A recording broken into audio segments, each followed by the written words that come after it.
Okay, so I'm really excited to present this video to you because this is the first, hopefully, if you're seeing this, it worked in a series of mini videos that I'm now going to be doing for you guys so that you get a daily update from me. So I am still planning on doing my midweek vlogs and my end of week vlogs, but instead of my mid and end of week vlogs being filmed on the one day, my midweek vlogs, you will see me for Monday, Tuesday, Wednesday, and Thursday. Each of those days talking about my thoughts on that day. So if you're seeing this, it worked. And if you're not, clearly it didn't. So let's get into this, shall we? Because it is Monday. So I finished Captive Prince and I loved it. I certainly have to say that as far as recommending this book to anyone, I would say go in knowing that there are some triggering points. If sexual assault or any type of abuse in general is a trigger for you, then probably don't read it because it is an adult fantasy, and so because it's adult, C.S. Picard, who is the author of this book, really does go all in and uses not only swear words, but the actual scenes are quite graphic. So if that's a trigger for you, then don't read it. Now, I thought overall that this book was really good. The basic premise is that a prince from a kingdom is betrayed and turned into a pleasure slave. He is then sent off to a warring kingdom, I guess, who they somehow don't know who he is as this pleasure slave, and he ends up being the pleasure slave for the prince of that warring kingdom. Things happen. It's an interesting ride. It is a very harsh look at what happens in this world, because it is a fantasy, in this world to pleasure slaves. It's definitely an LGBTIQ plus in a very big way, because in this world, homosexuality is very much normalized, and C.S. Picard has written this book in a way that I completely get the reasoning as to why it's normalized, and I think it was done really, really well. So I'm definitely going to be reading the second book in this series, which I do not remember at the moment, but I am definitely going to be ordering it, and hopefully I'll be, looking at reading it maybe next month, and if not, the month after, because I thought all in all it was good. I ended up giving it 5 stars. Sorry, no, I didn't. That's not true. I gave it 4 stars. But let's move on to what I'm currently reading. So I finished that off today and started my next book. And I'm currently reading Harry Potter and the Cursed Child. Okay, so I went into this book as a massive fan of the Harry Potter series. I've read it many times, and this year in May and June I did a complete reread of all of those books, and I wanted more Harry Potter. To cut a long story short, when this book first came out, I couldn't wait to buy it, so I went to the store to buy it, quickly flicked through the book and saw that it was written in script form, did not appreciate that, walked away, and have ignored it until now. So after my recent reread of Harry Potter through May and June, I wanted more Harry Potter. I didn't want to leave it there, so the idea that there was something that revolved around Harry and his life intrigued me enough that even though it's written in script form, I wanted to give it a go.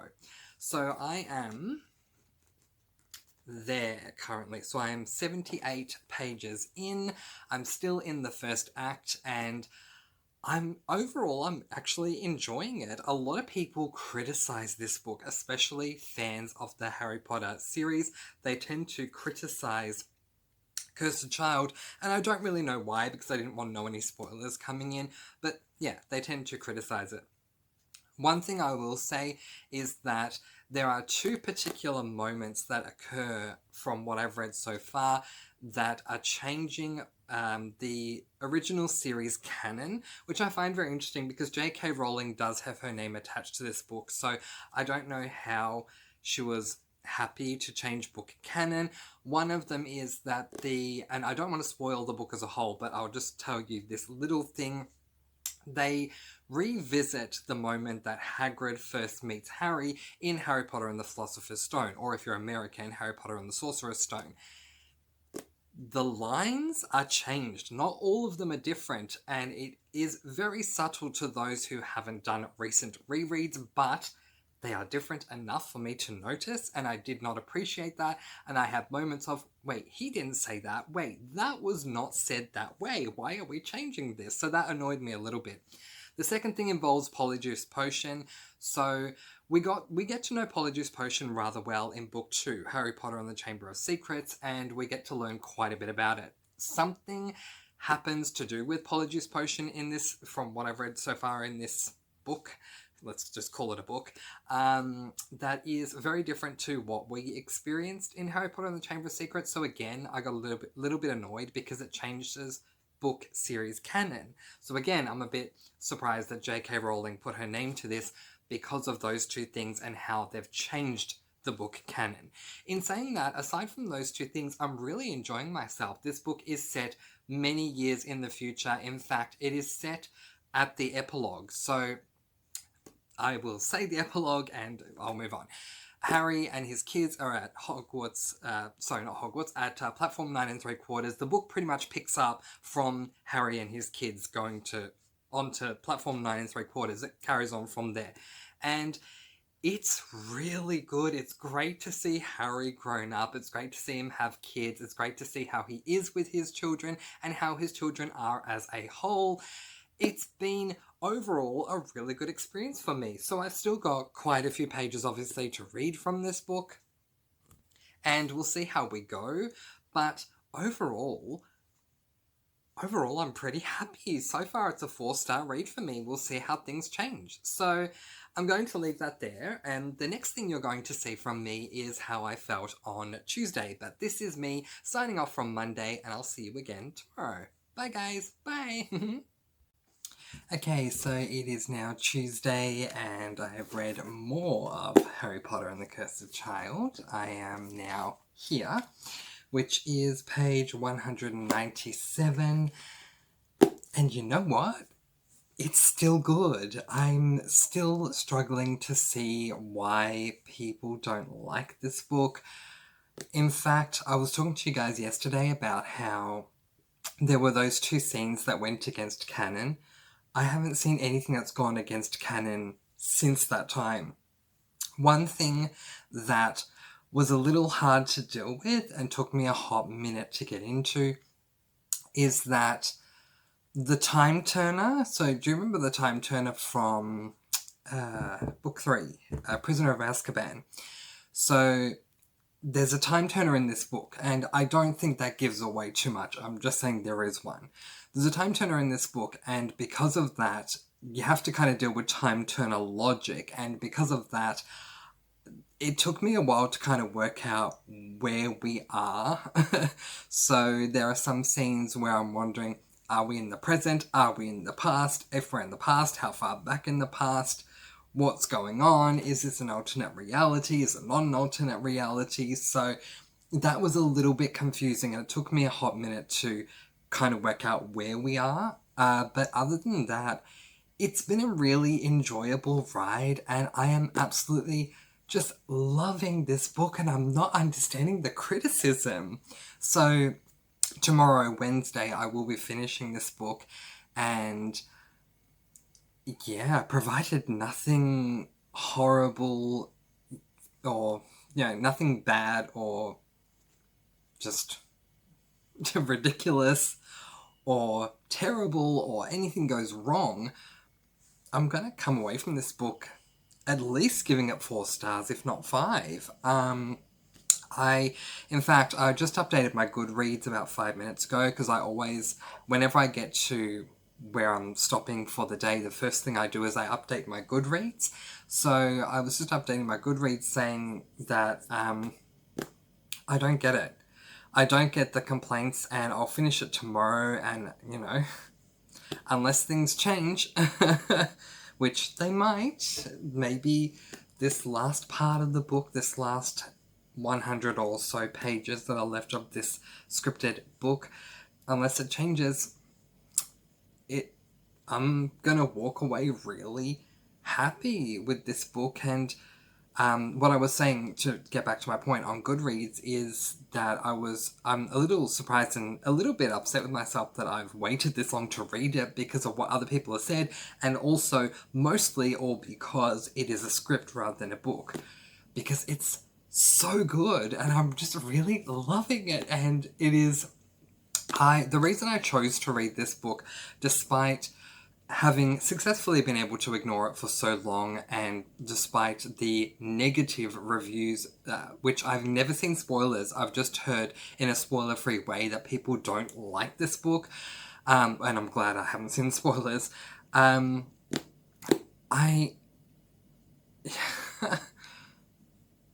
I'm kind of sad with myself that I hadn't picked this book up before now, because I can't complain. Overall, aside from those two things that broke canon, this is an amazing book and I love it. And I realized that J.K. Rowling wrote this book with excuse me, with others. So we've got John Tiffany, Jack Thorne, and John Tiffany and Jack Thorne. A lot of J's going on there. So I do get that. And so one thing I will say, which again won't give away the story, I'm just referring to a character that you will know. Ludo Bagman is in this book, and one thing I don't appreciate is that the way they're having Bagman talk is in a way that is different to how he came across in the books. So again, I feel this is just a creative liberty that was taken. I don't think it's destroying the book. And it's the exact same thing with the Hagrid thing I was telling you about and the Polyjuice Potion thing I was telling you about yesterday. While these things are different and they're breaking book canon, I don't think they're destroying the book at all. I think it's fine. It's easy enough to let go and deal with. So I don't understand the outrage. So we'll see how we go. I'll finish it tomorrow, and when I do, I'll be able to give you my final thoughts, and then I'll hopefully do a review on it as well and put it up on my channel. But at the moment, I don't get the negativity. I think it's really, really good. I also just wanted to make a very quick point. I'll put this book down about Captive Prince. So I've been thinking for the past couple of days about whether or not I'm going to do a review for Captive Prince or not, and I really want to. However, I've decided to come to a compromise, and I'm going to do with Captive Prince what I did with The Hunger Games. I was going to call it with Mockingjay, with The Hunger Games, in that I'm not going to review book 1. I did with Hunger Games, but with Captive Prince, I'm not going to review book 1. I will read book 2, then I will read book 3, and then I will review the entire series as a whole. So just wanted to update you guys on that.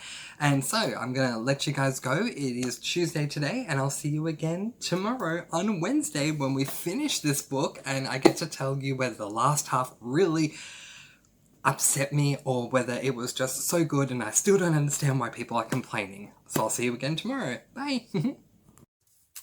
It's Wednesday, which means I finished Harry Potter and the Cursed Child. And so, did I love it? Did I hate it?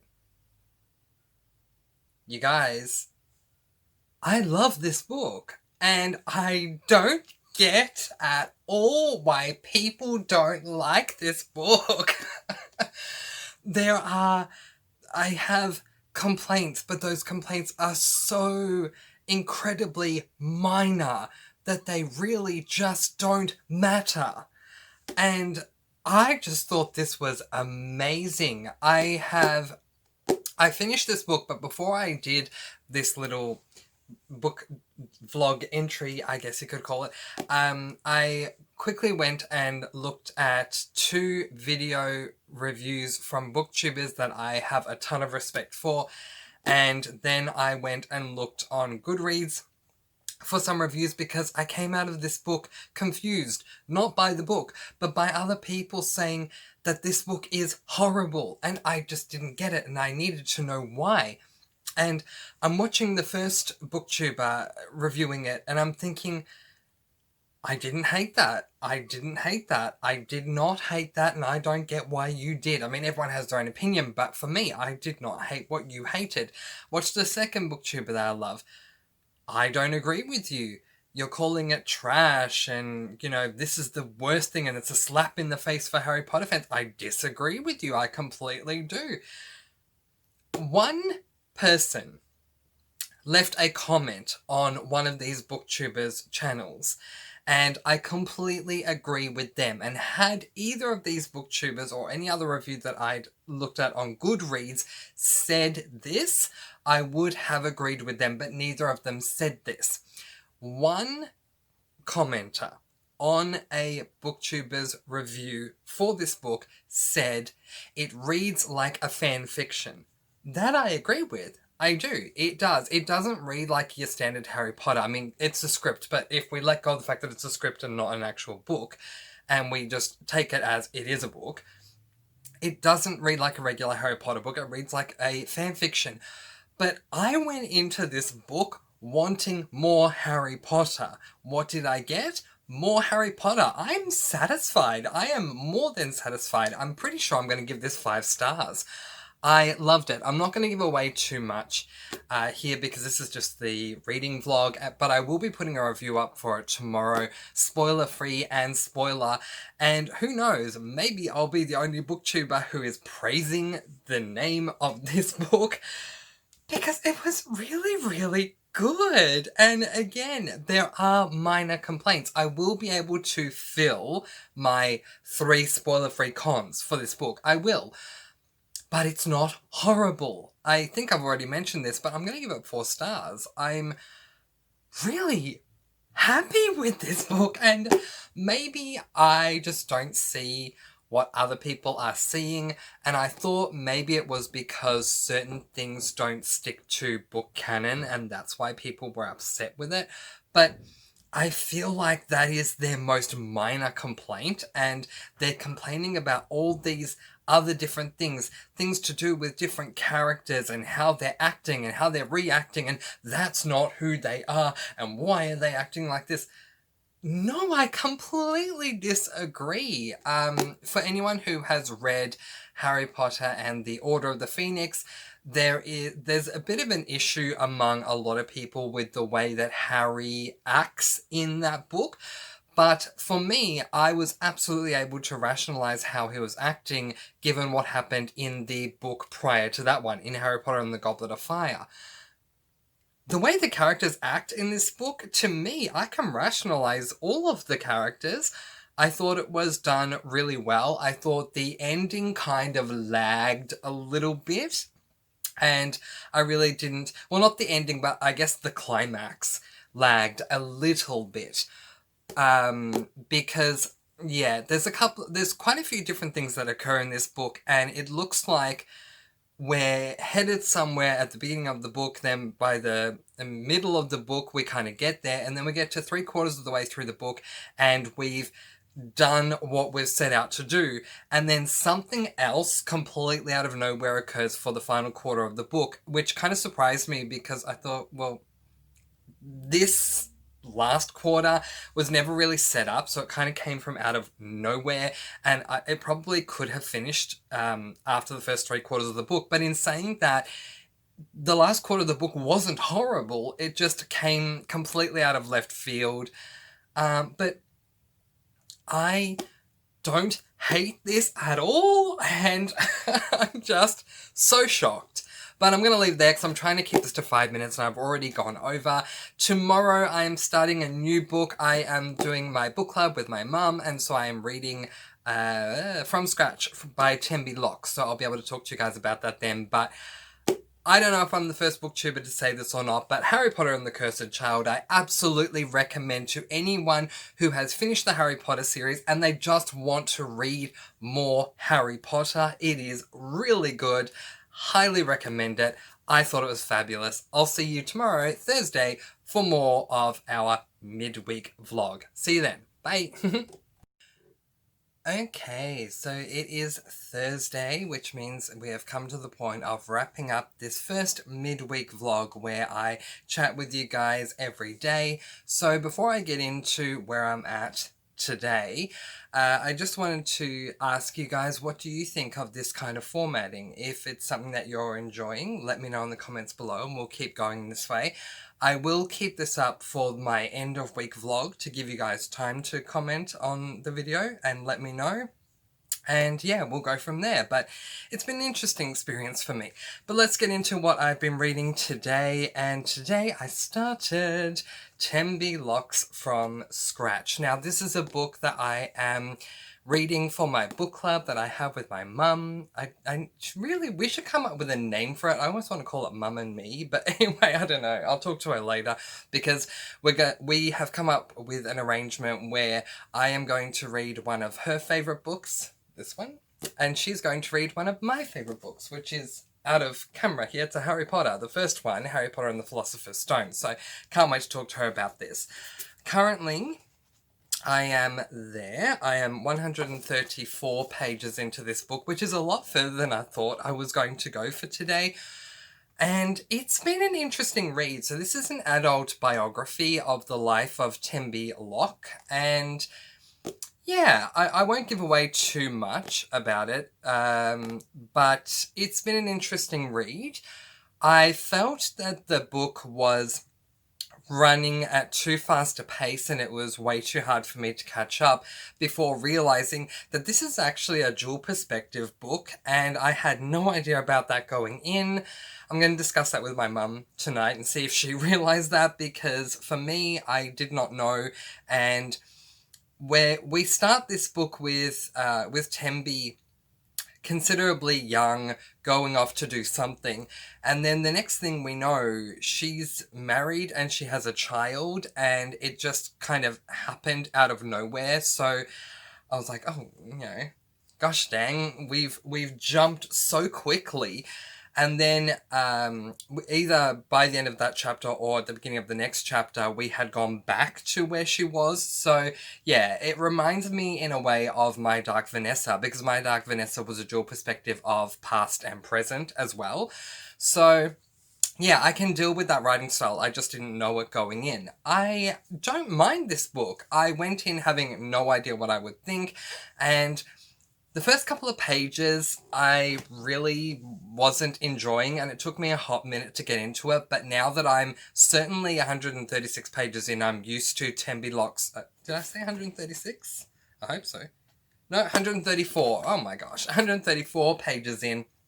I'm now certainly used to Tembi Locke's writing style and what she's doing by going back and forth with that dual perspective of past and present.